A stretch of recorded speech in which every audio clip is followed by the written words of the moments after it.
Hi, this is Dan Korver, pastor here at Dalton Hill Baptist Church. We're a small Baptist church located in Owasso, Oklahoma. We're small enough to know you, but we're big enough to serve you and for you to serve as well. Our vision is to rescue, restore, and return to service. Rescue a non-believer or a believer who has been hurt or is lost, restoring them to Christ in fellowship with other believers with the desire that they in turn will help others along their way.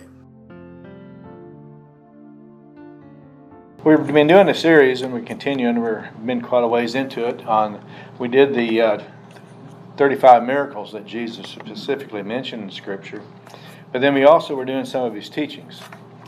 So today I'd like to look at another one of his teachings, and one that is not easy to. It's easy to understand, but not necessarily easy to do, and that is forgiveness. Anybody have trouble with forgiving people? I see one honest hand. I think this is kind of what a lot of us do. I'll forgive you, but I'll never forget. Another one, I'll forgive you, but not today. Or I'll forgive you when, and we have some stipulation when, whether you have to grovel so long or whether you have to, do calisthenics for 3 years or whatever it might be. Another one, I'll forgive you, but I never want to see you again. We have plenty of those. There are a lot of different ways you can look at forgiveness, but what does Jesus have to say about it? He has different ones, but let's look into Matthew chapter 18. And we know the deal, what we have. Matthew 18, starting in verse 21.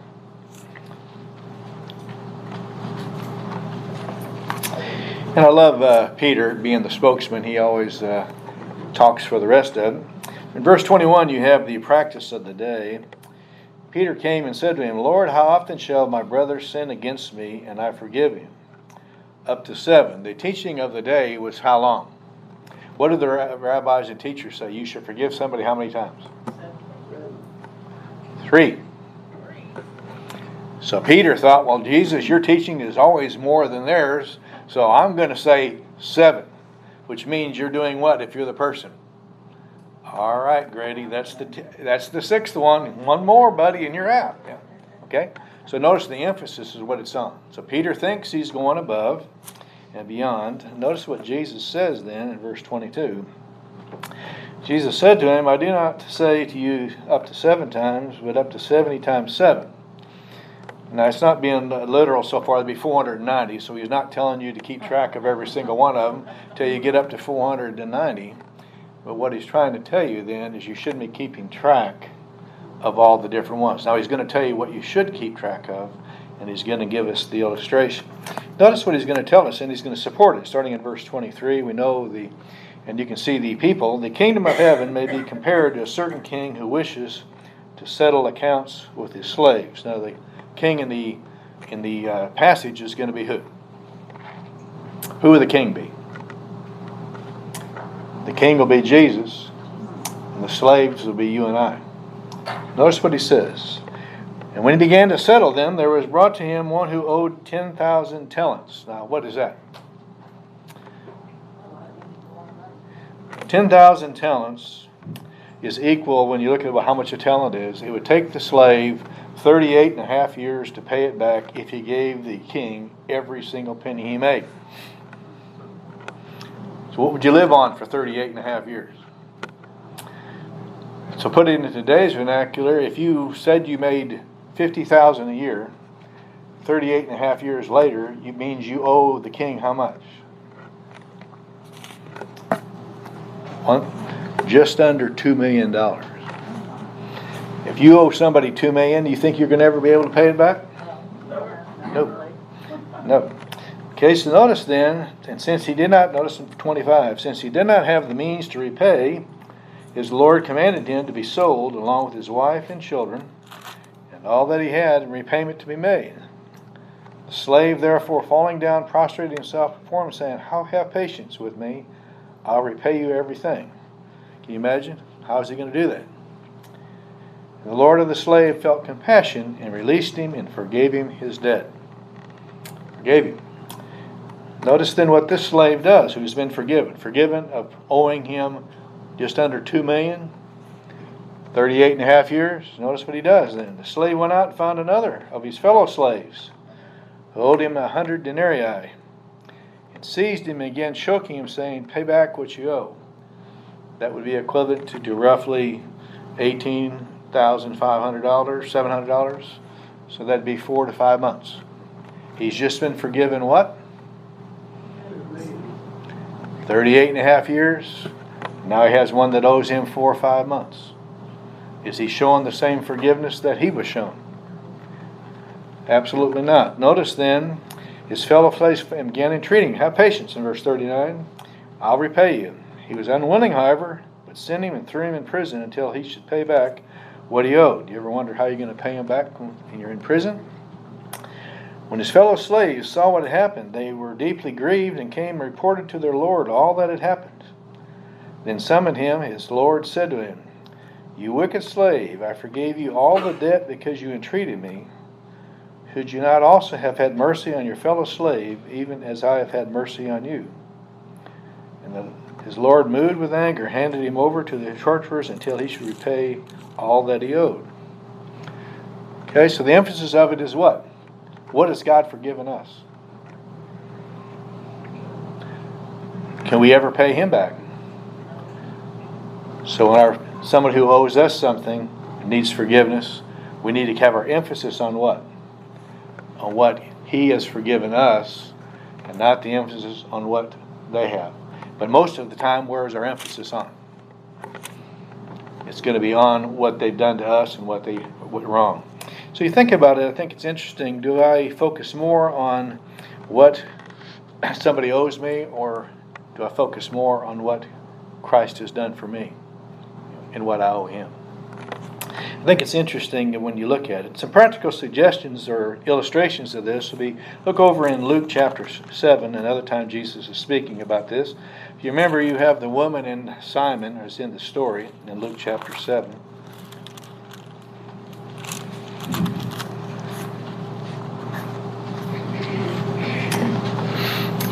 Notice in verse 36, Luke 7:36, an illustration of this forgiveness. Now one of the Pharisees was requesting him, talking about Jesus, to dine with him, and he entered the Pharisee's house and reclined at the table. Behold, there was a woman in the city who was a sinner. When she learned that he was reclining at the table of the Pharisee's house, she brought an alabaster vial of perfume.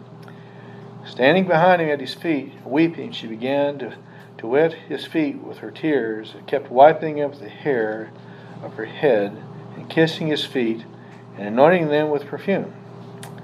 When the Pharisee who had invited him saw this, he said to himself, "If this man were a prophet, he would know what sort of person this woman is, who's touching him. She's a sinner." Jesus answered and said to him, "Simon, I have something to say to you." He replied, "Say it, teacher."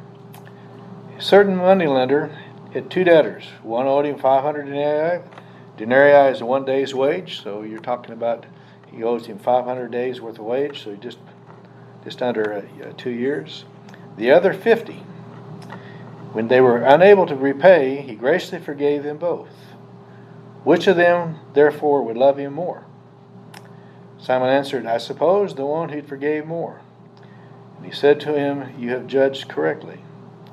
He turned towards the woman. He said to Simon, "Do you see this woman? I entered your house. You gave me no water for my feet." That would be a common courtesy you should have done when somebody came, to wash their feet on a dusty road. She wet her feet with tears and wiped them with her hair. "You gave me no kiss." You're supposed to greet someone on the cheek with a kiss. He did not. "But she has not ceased kissing me since I came. You did not anoint my head with oil, but she anointed my feet with perfume. For this reason I say to you, her sins, which are many, have been forgiven. She loved much, but he who is forgiven a little loves little." He said to her, "Your sins have been forgiven." And those who were at the recliner at the table with him, the other obviously Pharisees, began saying to themselves, "Who is this man who even forgives sin?" Notice what he says to the woman, "Your faith has made you well. Go in peace." So notice she was saved by faith, not her works, but because of her faith, she demonstrates her works through what she does. She's so thankful for what Jesus has is going to do for her and what he's done for her, that he then does and gives the perfume and does all the different acts that you have. And you stop and you think about it. What about you and I? How many of us have been saved by faith? So anything somebody has done for us or done against us, we have a great opportunity to demonstrate God's love to them. Usually we focus on what they have done wrong and not necessarily what is right or what God has done for us. In fact, I often call it the Haman mentality. You know the book of Esther? Everybody bows down to Haman except for one man, Mordecai. And Haman gets all mad because of what? The one thing. How many times do you and I have that same mentality that we have? Are we focusing on what Christ has done for us? Peter walked on water until when? Looked at the circumstances. In John chapter 20, Peter, when he was told he's going to have a death that he would not want, he immediately turns and asks about who? About John. His eyes are taken off of Jesus and goes on to John. You and I very easily get caught in that same thing. So you think about this forgiveness in some practical, you have what we're told to do in a practical illustration. Another one, practical illustration that you have when you stop and think about it, is in, you know the story, you can turn to it or else I'll give it to you, but in 1 Samuel chapter 25, you'll have it, and I'll just kind of give you the highlights. It has to do with Abigail. Anybody remember who Abigail is? What was Abigail's husband's name? Her first husband. Okay, Nabal, and what does his name mean? Wouldn't you love to have a guy that you're married to? Now you stop, and the reason I say that, if you notice, you find in 1 Samuel chapter 25, in verse 1 and 2, it tells you a description of him. And he's obviously, you have in verse, he moves his sheep because of the size of them. And in verse 2 rather, his business is in Carmel, which is where David is at, and his men. And he's very rich, in verse 2, 3,000 sheep and 2,000 goats, or 1,000 goats. That's a pretty good sized herd. Okay, when you have something like that and it comes shearing time, it was a gentleman's agreement that David has with him. David and his men, 400 men then, were protecting so that nothing could come against the sheep, whether it be an animal or people to steal. You have a herd of that size. There's no way you can have your shepherds be on all the different sides. So they help protect. And it's interesting when you go down further, you go to 15, you'll notice what it says. When the people come to Abigail, they say to her, "The men were very good to us. We were not insulted, nor do we miss anything as long as we went about with them while we were in the fields. They are a wall for us both night and day. We were with them tending the sheep." Well, that's pretty nice. Nothing bad happened to us or the sheep, day or night, the entire time. So how good a shepherd was David and his men protecting? Okay, now it's shearing time, and it's going to be a time of celebration. They now come down to get paid. Nabal, you should be paying us. That's the agreement. Well, you'll notice then what happens when you look at the story. David sends the young men, 10 young men, to go to him. And he'll go down to Nabal, and notice what Nabal says. He says basically, "Who's David? Who are you guys?" So what's he saying about his agreement? He's not honoring it. All right? I'm not honoring it.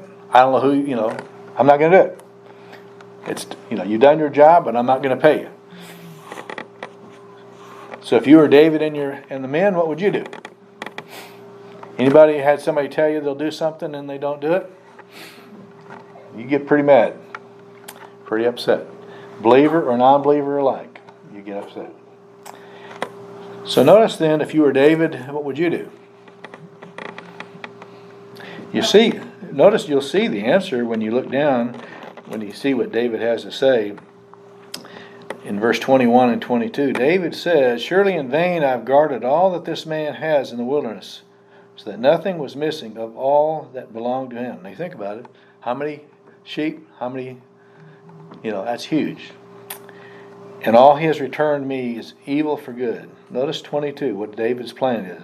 May God do so to the enemies of David, and much more so, if by morning I leave as much as one male of any who belong to this man. We're going to do what? Me and this 400 group of men, we're going to go out and we're going to wipe them out. I'm going to take matters into my own hands. Any of us ever done that? Take matters in your own hands. Now, when you think about it, if you're Abigail, we know the story. She hears about it and she gathers all that she can, which was a large sum, but nothing in comparison to what they're owed. But would you want to get involved? If you just simply stay out of the way, what's going to happen to your worthless husband? You're going to get rid of it. But she says, it's interesting when she says to David, which you'll find in 26 and following, you're going to be a king one day.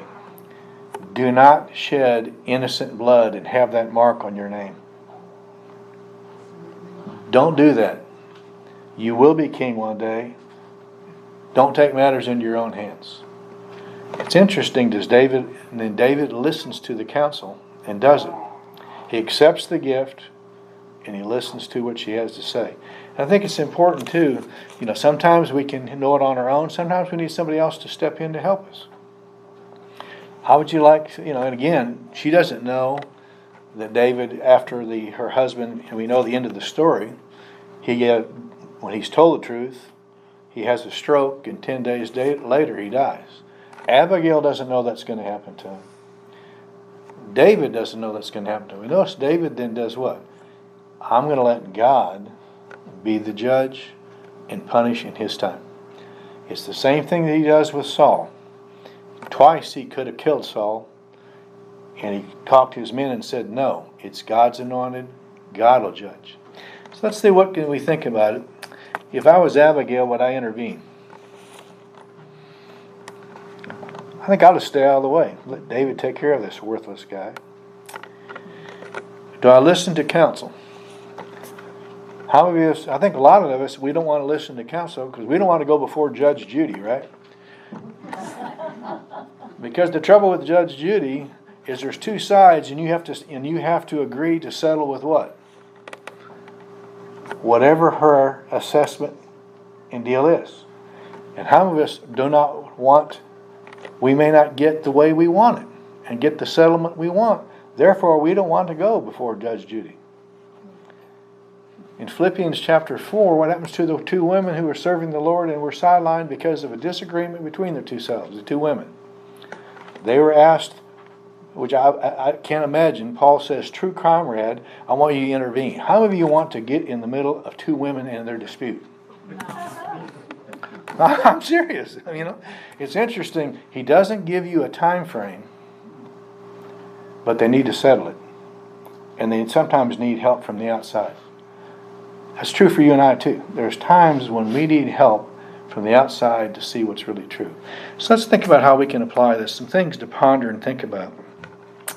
What has Christ forgiven of me? Matthew 18. Remember, how great a debt do you and I have? Can you and I pay for the debt that we owe? No, never will. So how many of us are thinking about the debt that He's forgiven? The second one, what about we say the Lord's Prayer a lot, just say it out. Just say the Lord's Prayer out loud. Somebody just start. What does it say? Our Father, hallowed be thy name.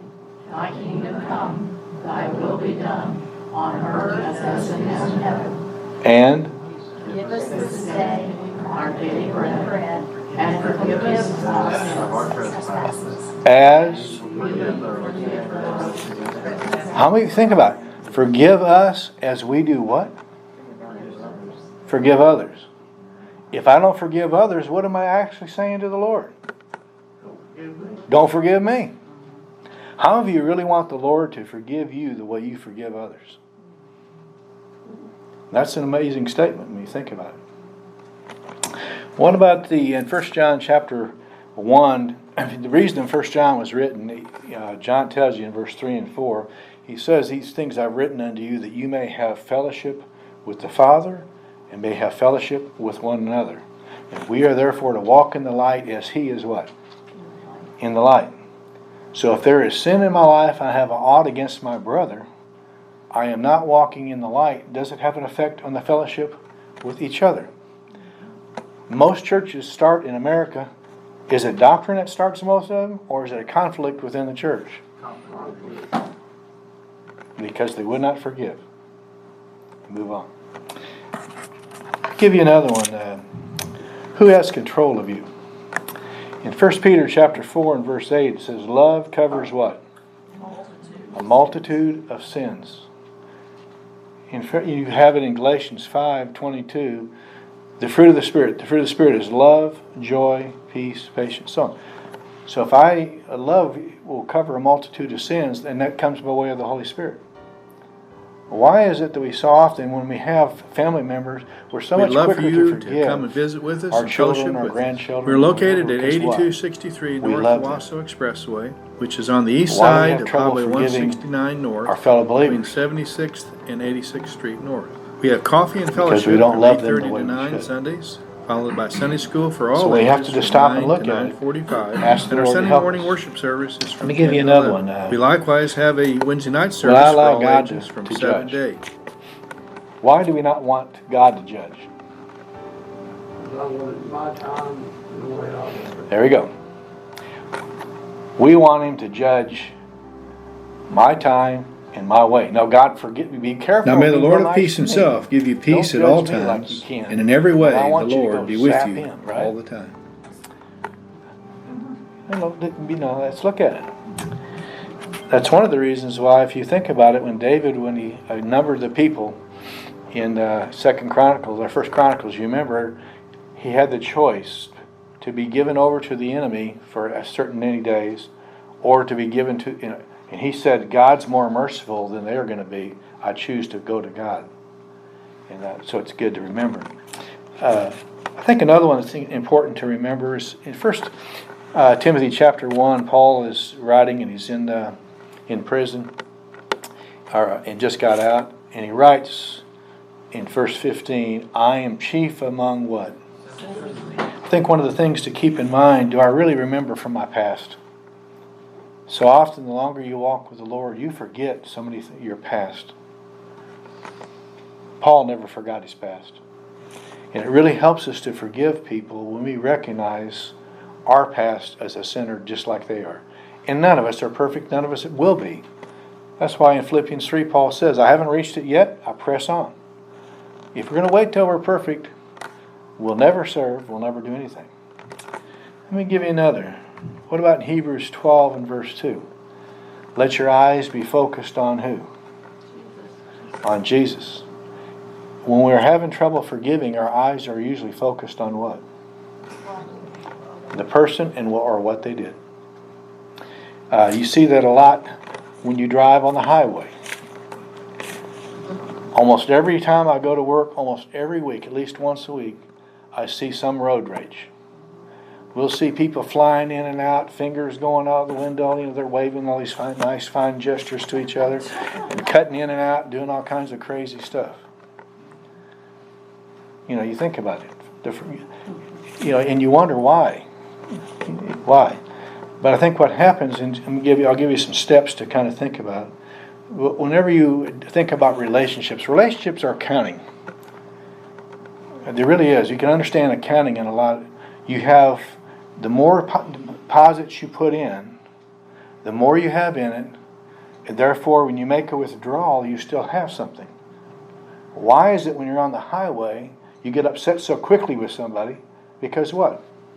They've never made a deposit in your account. But you look up and you see that they're from out of state, and the last second they hit the turn signal to move, why are you so much more forgiving to them? Because you've been in Dallas and Houston and the rest of them, and the roads you never know what lane you need to be into. And so you understand. So we need to make more deposits than we do withdrawals in order to help. Let me give you some steps maybe to think about. One is what we're focusing on. focus on His forgiveness of us and not on the problem. Isn't that what Paul says in Philippians 2 when he's in prison? Whatever is lovely, whatever is a good report, think on these things. We're usually thinking of the other. Another one, what did Jesus, when he was on the cross and they're crucifying, what did he say? Father, what? How many of us are praying for the person who has wronged us? Stop, seriously, you start praying for people and doing other things, it'll affect you. I'll give you another one. In Joshua chapter 1, if you remember when they were going across the Jordan River, they were told to go across the river, but it was in flood stage. Now I work at the refinery, both of them, every day. If you've been by the Arkansas River lately, it's full. Now how many of you want to go start walking across it? And notice it says it's not going to part until when? The priests put their feet in the water. Now how'd you like to be the guy who's walking out in that flood stage water and it hadn't parted yet, but God said it would? Are we going to? The example of that, how many of you know, probably have read some stuff, The Hiding Place or Corrie ten Boom? Her sister Beth and her dad, obviously they're all in prison or been killed. And the guard who was so cruel and resulted in Beth's death came to know Christ. After the war, that guard, Corrie ten Boom is speaking, and that guard comes up to her. And he says, I don't know if you recognize me. What do you think is going to be the answer? Oh, heck yeah. Of course she recognized him. And the hatred is there. He says, I want you to forgive me, and sticks out his hand. What are you going to do? She said, I had to pray, and I didn't get the forgiveness until I stuck my hand out. And then God gave me the forgiveness. We have to take that step. Because we will be wronged by believer and unbeliever alike. What they say, what they do, it's going to happen. Another one, what about how many of us are open to counsel? Are we open to somebody to come alongside and help us? And how much are willing to help somebody else? So when you think about the forgiveness, just think of what Christ has done for you and what He's forgiven you.